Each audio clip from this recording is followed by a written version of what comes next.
Hello everyone, Assalamu alaikum. I'm Mr. Jana. Welcome to my channel. Today's topic is Daddy's TV. এটা কিন্তু আমাদের বাড়িতে থাকা বুড়ো দাদিমা।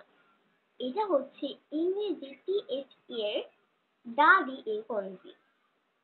THE কোন শব্দের আগে THE এর উচ্চারণ দা হবে এবং কোন শব্দের আগে THE এর উচ্চারণ দি হবে। এটা নিয়ে আমাদের কারো মনে কিছু কনফিউশন আছে। এই প্রশ্নের সমাধান আমরা খুব সহজেই করতে পারি। যেমন দ্য পেন, এটা একটা কনসোনেন্ট সাউন্ড, তার জন্য এখানে THE এর সঠিক উচ্চারণ দা হয়েছে।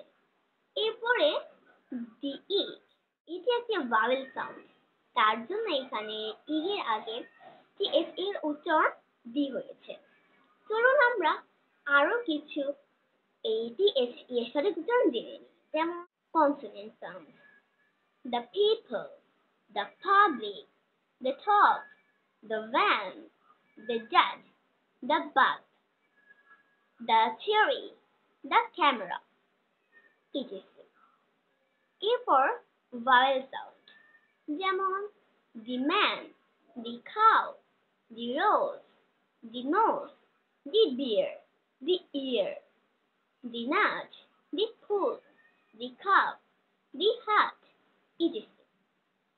এটাই হচ্ছে দাদির সিভি। আমরা THE এর উচ্চারণ যদি আমরা কনসোনেন্ট সাউন্ড এবং ভাওয়েল সাউন্ড বেশি বেশি প্র্যাকটিস করি, তাহলে আমাদের THE এর কনফিউশনটা কোথায় দা হবে এবং কোথায় দি হবে, এই কনফিউশনটা দূর হয়ে যাবে। So for today, see you again. Give a subscribe, like and share to my channel. God bless you. Thank you for watching the video. Bye.